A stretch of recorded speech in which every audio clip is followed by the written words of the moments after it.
बेगूसराय को देश भर में मिली पहला स्थान। नीति आयोग ने देश के 112 जिलों को अल्प विकसित आकांक्षी जिले की श्रेणी में रखा है। वर्ष 2018 से केंद्र सरकार ने आकांक्षी जिला कार्यक्रम की शुरुआत की थी। आकांक्षी जिले में अकेले बिहार के 13 जिले शामिल हैं। नीति आयोग ने इस बार आकांक्षी जिले को रैंकिंग जारी की है, जिसमें बेगूसराय जिला को देश में पहला स्थान मिला है। बिहार में के डिप्टी सीएम सम्राट चौधरी ने इसकी जानकारी दी है। उन्होंने एक्स पर लिखा है कि बेगूसराय जिले ने रचा नया कीर्तिमान। नीति आयोग द्वारा जारी की गई 112 आकांक्षी जिलों की रैंकिंग में बेगूसराय को पूरे देश में प्रथम स्थान मिला है। ऑफ मिथिला संजीव मिश्रा वीआईपी में शामिल। बिहार की राजनीतिक में एक और समाज सेवा की एंट्री हो गई है। सन ऑफ मिथिला के नाम से प्रसिद्ध समाज सेवा संजीव मिश्रा विकासशील इंसान पार्टी में शामिल हो गए हैं। पटना में आयोजित मिलन समारोह में वीआईपी सुप्रीमो मुकेश सहनी ने पार्टी की सदस्यता दिलाई। संजीव मिश्रा छातापुर विधानसभा सीट से बिहार विधानसभा चुनाव 2025 में महागठबंधन के उम्मीदवार हो सकते हैं। है खान सर का सही स्टेटस। पटना पुलिस ने बताई हकीकत। सोशल मीडिया पर अपनी अलग पहचान बना वनडे एग्जाम की तैयारी कराने वाले खान सर को लेकर काफी चर्चा हो रही है। खान सर के Twitter handle Khan global study पर लिखा गया फेक पोस्ट कर छात्रों को दिग्भ्रमित करने के आरोप में खान सर पर एफआईआर दर्ज किया गया है। इसके बाद पटना पुलिस ने खान सर के स्टेटस को लेकर पूरी जानकारी दी है। एसडीपीओ सचिवालय के डॉक्टर अतुल कुमार ने पुष्टि की है कि खान सर की कोई गिरफ्तारी नहीं हुई है। खान सर को कल गर्दनबाग पुलिस ने अटल पथ पर खान सर के आग्रह पर उनके गाड़ी के पास छोड़ दिया था।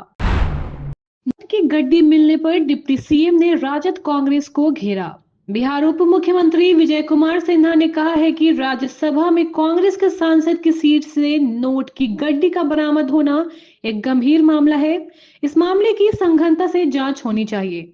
इस घटना से आज एक बार फिर यह संकेत मिल रहा है कि कांग्रेस और उससे जुड़े नेता लोकतंत्र में नहीं धनतंत्र में विश्वास रखते हैं। डिप्टी सीएम सिन्हा ने कहा है कि कांग्रेस को इस बात का जवाब देना चाहिए कि आखिरकार उनके नेताओं के सहयोगी और उन सहयोगी के सहयोगियों के घर से ही अकूत धन क्यों बरामद होते हैं। इस कर्मियों की ट्रांसफर पोस्टिंग मामले में बड़ा बदलाव। बिहार पुलिस में ट्रांसफर और पोस्टिंग की नई व्यवस्था बनाई गई है। अब किसी भी ऑफिसर या कर्मी को पोस्टिंग या अंतिम मुहर एडीजी मुख्यालय कुंदन कृष्णन की अध्यक्षता में बनी कमेटी लगाएगी। इस कमेटी में एडीजी विधि व्यवस्था पंकज दरार और मुख्यालय के डीआईजी को बतौर सदस्य रखा गया है। दरअसल केंद्रीय प्रतिनियुक्ति से लौटे तेज तरार आईपीएस अधिकारी कुंदन कृष्णन को पुलिस मुख्यालय का नया अपर पुलिस महानिदेशक बनाया गया है। फैक्ट्री में लगी भीषण आग, कई घंटे से आग बुझाने में जुटी अग्निशमन की टीम। बिहार के मुजफ्फरपुर से बड़ी खबर सामने निकल कर आ रही है, जहां एक प्लेट फैक्ट्री में आग लगने से हड़कंप मच गया है। यह घटना सदर थाना क्षेत्र के दिघरा का बताया जा रहा है, जहां एक प्लेट बनाने वाली फैक्ट्री में भीषण आग लग गई, जिसके बाद लगातार अग्निशमन की कई गाड़ियां आग बुझाने में जुटी हुई हैं।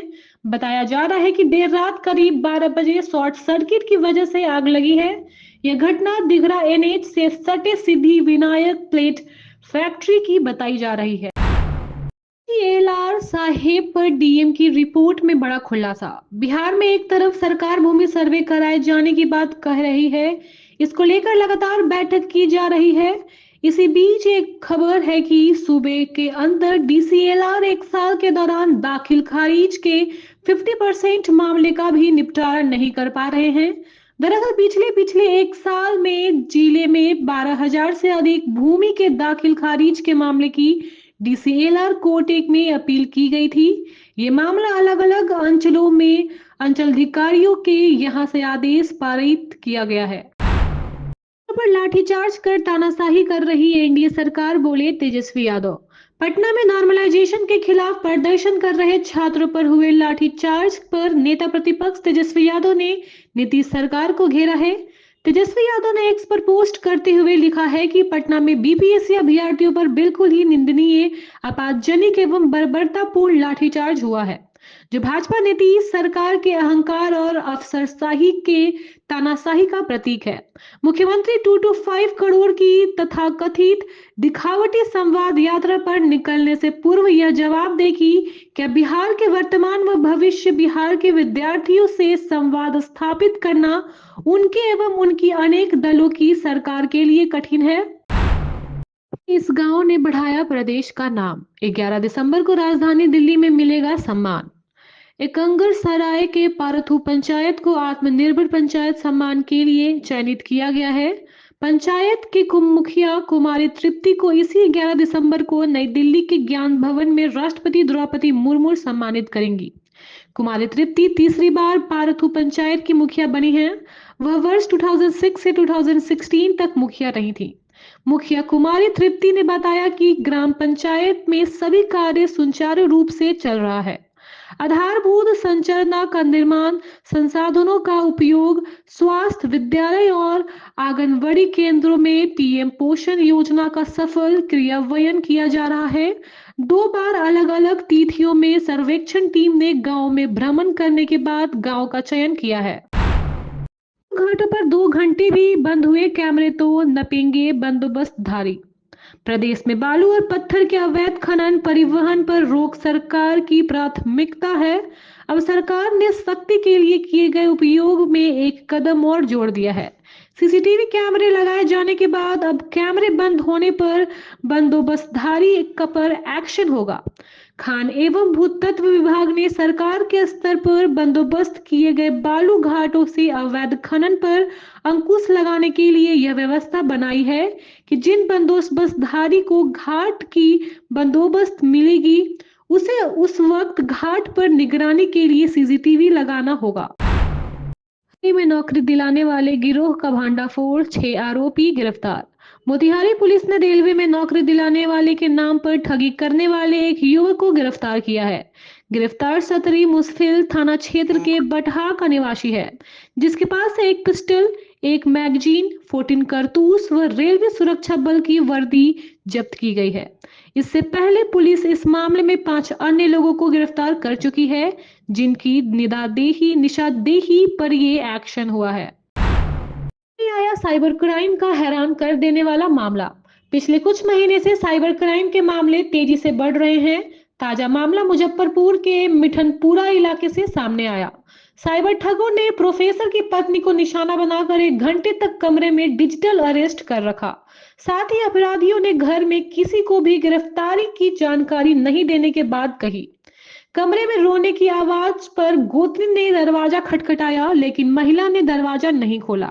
इस पर गोतनी व देवर ने किसी अनहोनी का आशंका से तुरंत दरवाजा तोड़कर महिला को ठगी की शिकार होने से बचा लिया। स्वच्छता के लिए IIIT भागलपुर ने विकसित किया AI डैशबोर्ड। स्वच्छता भारत मिशन को आगे बढ़ाने के लिए केंद्र सरकार ने संचार मंत्रालय ने स्मार्ट मीटर हैकाथॉन में स्वास्थ्य और लाइफ विजन पर प्रोजेक्ट पेश करने का आह्वान किया। इस पहल के तहत IIIT भागलपुर की क्लीन विजन टीम ने एक AI संचालित डैशबोर्ड विकसित किया है।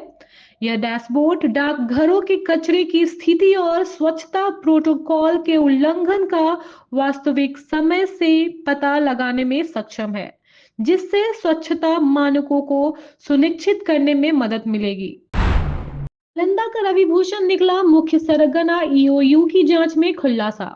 राज्य स्वास्थ्य समिति द्वारा 4500 पदों के लिए 1 दिसंबर को की गई बिहार CHO 2024 की परीक्षा में धांधली का प्रमुख सरगना रवि भूषण निकला। वह नालंदा का रहने वाला है। आर्थिक अपराध इकाई की जांच में यह बात सामने आई है। EOU अधिकारियों के अनुसार अलग अलग टीम रवि भूषण समेत अन्य फरार आरोपियों की तलाश में लगातार छापेमारी कर रही है। आर्थिक अपराध इकाई के अनुसार संगठित गिरोह के प्रमुख सरगना रवि भूषण ने पटना के अगनकुआं थाना अंतर्गत भागवत नगर में एक फ्लैट किराए पर लिया था, जिसे सॉल्वर गैंग के कमांड स्टेट के रूप में इस्तेमाल किया जा रहा था। IAS पूजा अधिकारी पर आ गया ED कोर्ट का फैसला। 28 माह बाद मिली बड़ी राहत। मनी लॉन्ड्रिंग मामले में आरोपित निलंबित IAS अधिकारी पूजा सिंघल को बड़ी राहत मिली है। ED कोर्ट ने उन्हें जमानत की सुविधा प्रदान कर दी है। पूजा सिंघल 28 माह बाद जेल से बाहर निकलेंगी। पूजा सिंघल को 11 मई 2022 को गिरफ्तार किया गया था। कोर्ट ने 2-2 लाख रुपए की निजी मुचलके पर उन्हें जमानत देने का आदेश दिया है। इसके अलावा उन्हें अपना पासपोर्ट कोर्ट में जमा करना होगा। जौनपुर में बुलडोजर चलाने की तैयारी, 28 मकान मालिकों की बड़ी टेंशन। झारखंड हाई कोर्ट के chief justice MS Ramchandra Rao व जस्टिस दीपक रोशन की खंडपीठ में जमशेदपुर में अवैध निर्माण के खिलाफ दाखिल जनहित याचिका पर सुनवाई हुई। सुनवाई के दौरान कोर्ट ने इस मामले से प्रभावित होने वाले सभी भवन मालिकों को प्रतिवादी बनाने का निर्देश दिया। कोर्ट ने मौखिक कहा कि अगर अवैध निर्माण हुआ है तो उसे तोड़ा जाएगा। कोर्ट कार्रवाई से पहले सभी पक्षों को मौका देना चाहती है, इसलिए सभी को प्रतिवादी बनाया जाए। इस दौरान प्रार्थी ने करीब 24 भवन मालिकों को प्रतिवादी बनाया था। कोर्ट ने सभी को नोटिस जारी करने का निर्देश दिया। इस्लामापुर एक्सप्रेस के शौचालय में चल रहा अवैध काम। रांची रेल मंडल में आरपीएफ द्वारा ऑपरेशन सतर्क के तहत लगातार अभियान चलाया जा रहा है। इसी क्रम में RPF Hatia flighting team Ranchi ने एक सफल कार्रवाई की। आरपीएफ के मंडल सुरक्षा आयुक्त पवन कुमार के निर्देश पर हटिया रेलवे स्टेशन के प्लेटफॉर्म नंबर 3 पर ट्रेन नंबर 18624 हटिया इस्लामापुर एक्सप्रेस की जांच की जा रही थी। जांच के दौरान जनरल बोगी के शौचालय में पुलिस ने जैसे ही टॉर्च जलाया होश उड़ गए। शौचालय के पास 5 लावारिस बैग पाए। बैगों की तलाशी लेने पर उनमें 74 बोतलें विभिन्न ब्रांड्स की बियर और शराब बरामद की गई। यह देखकर पुलिस भी शॉक हो गए। केंद्रीय मंत्री संजय सेठ से मांगी रंगदारी, दिल्ली में एफआईआर दर्ज। देश के रक्षा राज्य मंत्री और रांची लोकसभा सीट के भारतीय जनता पार्टी के सांसद संजय सेठ से रंगदारी मांगने का मामला सामने आया है। जानकारी के अनुसार देश की राजधानी दिल्ली के एक थाने में इसे लेकर प्राथमिकता दर्ज कराई गई है। सांसद संजय सेठ को टेक्स्ट मैसेज के माध्यम से 50 लाख रुपए की रंगदारी मांगी गई है। ऐसे नहीं करने पर जान मारने की धमकी दी गई है। संदेश के अंत में लाल सलाम लिखकर धमकी देने वाले ने अपनी बात समाप्त की और बताया जा रहा है कि इस संबंध में देश की राजधानी दिल्ली में प्राथमिकता दर्ज की गई है। मुख्यमंत्री हेमंत सोरेन ने मंत्रियों को सौंपी विभागीय समीक्षा की जानकारी। मुख्यमंत्री हेमंत सोरेन ने मंत्रियों के विभाग बंटवारे के बाद शुक्रवार शाम मंत्रालय भवन में कैबिनेट की बैठक की। बैठक के अगले 2 महीने में अपने अपने विभाग की समीक्षा करने का कार्य मंत्रियों को दिया गया। इसके साथ ही कैबिनेट में ऐसी महत्वपूर्ण योजनाएं तय की गई जिससे राज्य के विकास का काम तेज गति से हो। अगले 2 महीने में समीक्षा के दौरान विभागीय मंत्री लंबित योजनाओं की समीक्षा भी करेंगे। उन्हें पूरा किए जाने में आ रही अड़चन पर रिपोर्ट बनाएंगे।